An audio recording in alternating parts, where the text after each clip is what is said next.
In the heart of an ancient forest, where the sunlight filtered through a verdant canopy, the trees swirled and swayed with the blowing wind that reached their lengthy tops. This was a world of enchantment, where magical creatures roamed free and whispered secrets hung in the air like a delicate mist, whispers of betrayal, sacrifice, war, justice, and the wrongdoings of others. In this mystical domain, hidden beneath the towering ferns and nestled within the petals of puffy golden flowers, lived a fairy named Luma. She possessed cascades of coppery luminous hair as long as her spine, with a radiant ribbon tying the ends to the top of her head, making a bow that matched her shimmering moonlight and eyes that sparkled like liquid silver. She stood no taller than a whiteboard eraser, just a mere wisp of a being, with her wings being a little taller than her, their silver iridescent glistening light attracting those that thought she was merely a wrapper. Soon she hazily arose with the growing sky, sitting up while her hair slunk down and her wings dripped behind her, their rays casting rainbows behind them as they manipulated the sun's luminescent light as it draped through the ferns, showering her in its glow. She stretched her muscles, which were barely enough to lift 2 pennies, but got her around. Her wings fluttered awake as her muscles tensed and then relaxed. She had barely been out in the field for 3 hours, which she knew was not enough time for her father to notice her disappearance and get mad, sending knights to fetch her when all she wanted was for his attention for once. But she remembered his rule: no fairy parents in the fairy empire would care for such a thing as their own children, as they are only a waste. As she thought about his stupid rule that had been there since the time of wars when the empire was weak and children were just burdens, something spotted her. Crack, snap, swoosh. Suddenly, her thoughts had been interrupted when she saw a human staring at her. She squealed loudly and spoke in a soft whisper, "What are you doing here, ape?" The human just laughed at her. "What was that, little fairy? Speak up!" He snickered. She got enraged, her face turning bright red as her wings buzzed her off the flower and into the human's face. "Excuse you. I am a princess," I said. "What are you doing here?" She spoke in a snobby tone. The human grins and rubs the inside of his ear in a rude manner. "Don't know. Maybe looking to eat a fairy." He snickered without seriousness at his harmless joke. Luma's face went pale as the white clover flowers around them, and a horrified expression crossed her face. You what?" The human stopped laughing for a second, then burst out laughing. "Oh, relax, you lump of cotton, I'm joking." She only relaxes a little bit, then gets as mad as a bull seeing red. "How dare you? That is a serious thing that happens to fairies. Do you monkeys have no respect?" She screams loud enough that birds fly off. The human snickers and shifts slightly. "Such respect is coming from you, yes." She stops and huffs, crossing her arms as her wings flitter. "I have plenty of respect for humans." She looks him up and down, noticing his stance first, how confident and playful it is, with his body slouching backward and his legs apart and relaxed. The next thing she notices is his brown bird nest-like hair and his apprentice muscles, then his silver shining armor with chainmail under it that makes it hard to see what's underneath, making her feel uneasy about him as he's got training while she's not allowed to. She calms herself and tries to uphold her royal princess status with a commanding tone. "This is off topic. Why are you in this forest, human? You shall answer to me. as I am the daughter of the Emperor." The human sighs deeply, his voice reflecting how tired he is.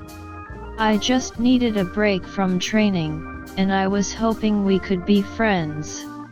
She looks at him, eyeing him up and down, then thinks and feels a sense of longing through her loneliness.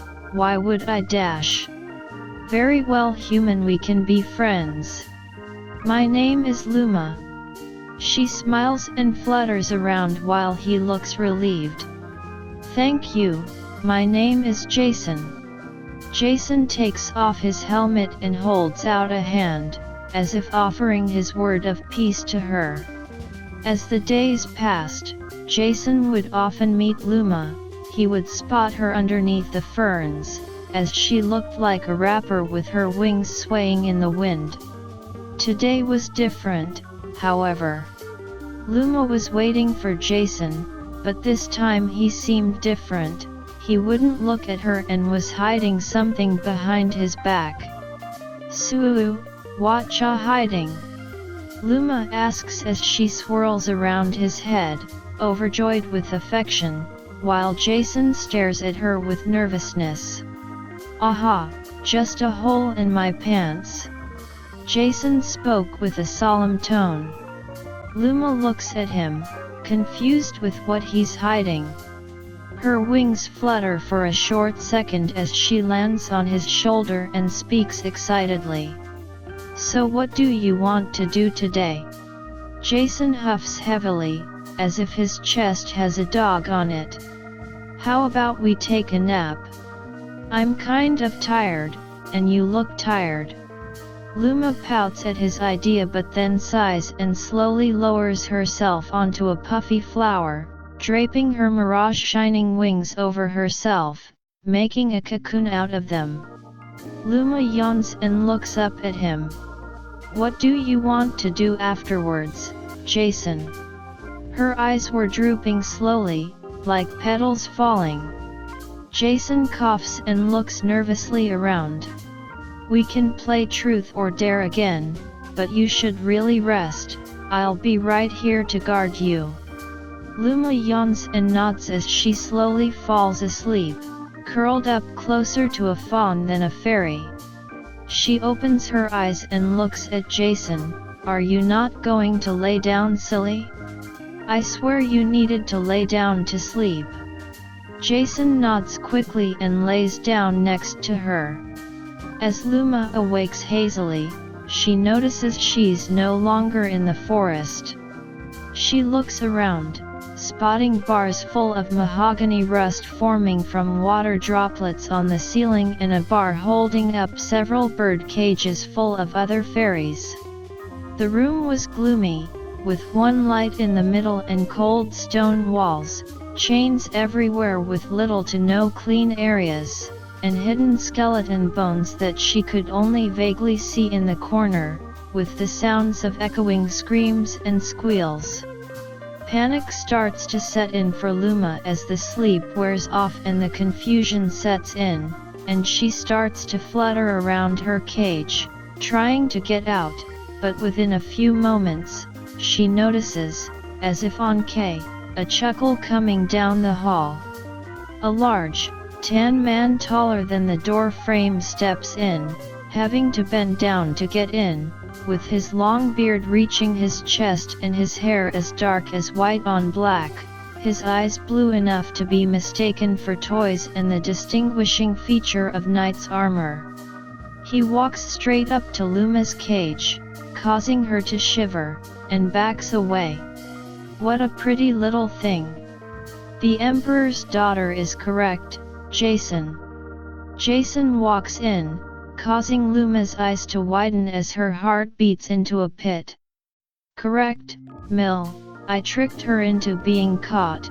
She's a dumb one, that's for sure." Jason avoids eye contact as much as he can while Mill laughs at Luma.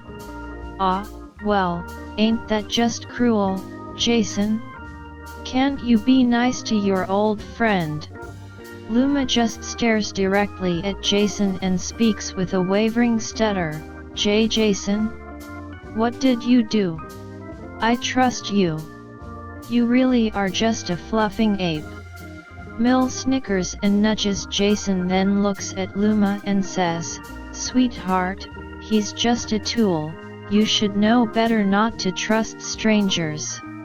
Luma flinches and moves back, her wings hiding behind her back as Mill continues speaking. "You will fetch a nice price for your new owner. I believe a little girl would like you, you're like a little doll." Luma glares at him. "How dare you? The Emperor will have your head for this." Mill snickers, his blue eyes piercing through her soul. "Please, darling, we all know fairies don't actually care for their kids." Luma sniffles and glares at him, tears edging her eyes and threatening to filter as she speaks with a wavering voice and a pathetic tone. "How dare you? My daddy won't let me die."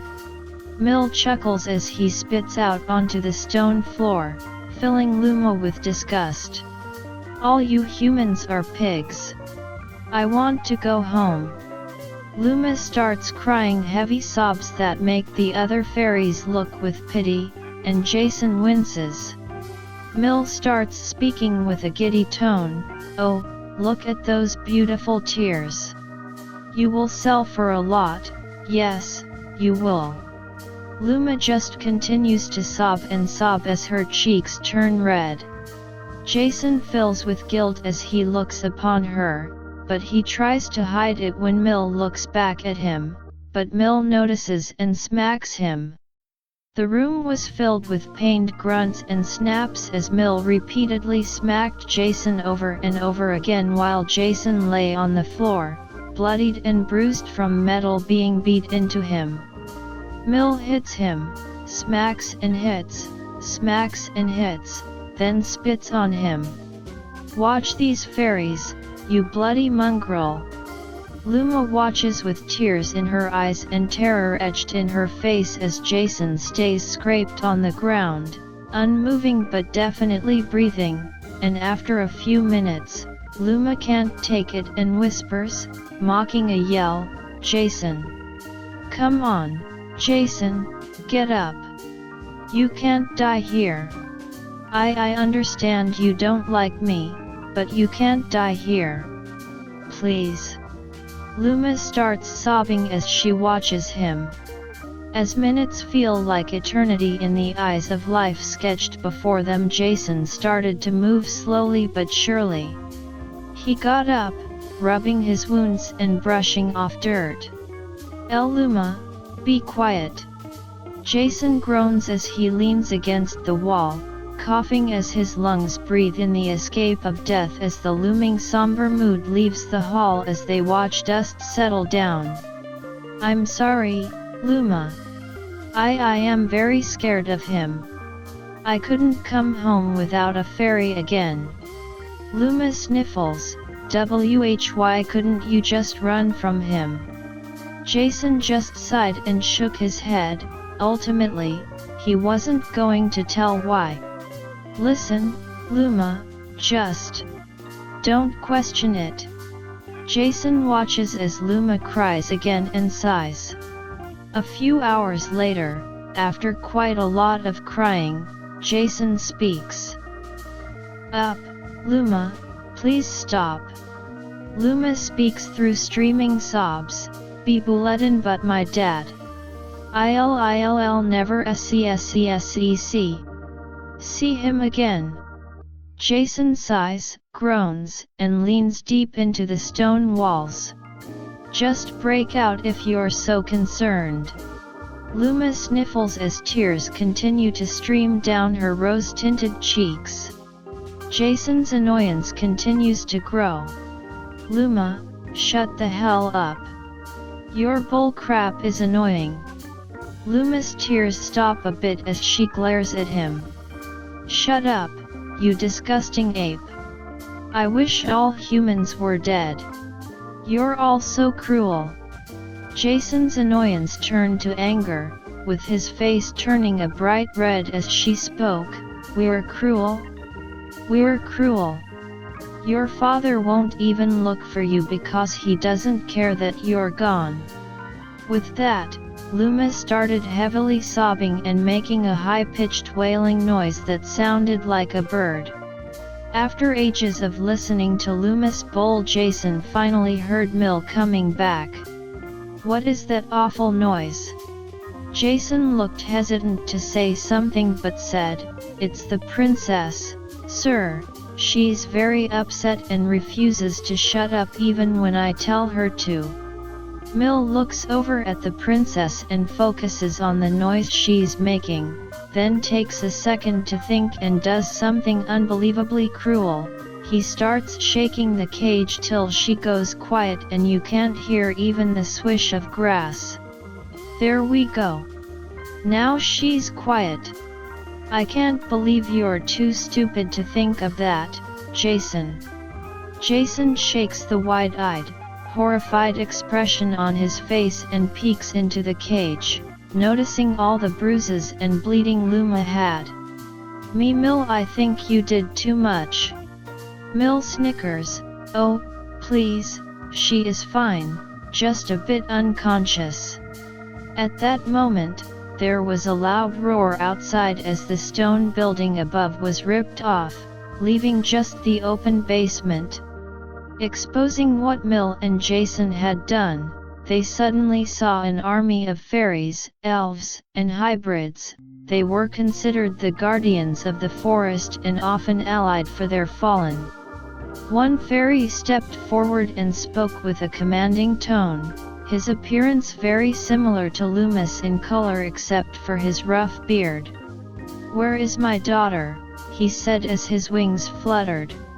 Jason stared in horror and looked at Mill, who was also horrified but quickly made an excuse. "Apologies, sir, but we don't know where the princess is, we don't even know who she is." Jason spoke afterwards with a shaking tone, Yeah, we've never even heard of Luma." The Emperor glares down at them and says, "I never said her name, so I will ask you again. Where is my daughter?" As he spoke that last bit, his voice echoed through the forest and made even the elves shake as Jason dropped to his knees. Mill looked at Jason and smacked him. "You damn fool, how could you say her name? Get up now, coward." Jason flinched but shakily stood up. The hybrid king didn't like the attitude of Mill, and the snake hybrid was quickly wrapping around him as the Emperor of Fairies spoke again. "Your name is Jason. So Jason, don't be a fool and tell me where she is." Jason gulped, his face turning pale as he lifted the cage and pulled Luma out gently, her body limp like a rag doll.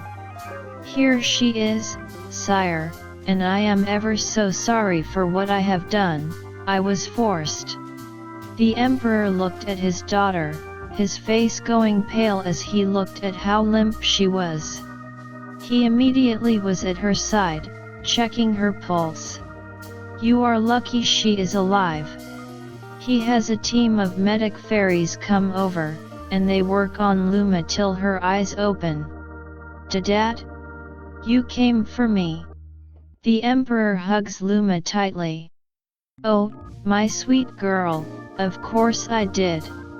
I can't believe I've let this stupid tradition blind me. I almost lost you." Luma looks at Jason, then her father says, "Dad, I ask you to pardon the fool, for his offense is great, but his wrists were chained and his mind controlled." The Emperor glares at Jason before nodding and motioning for the execution of Mill.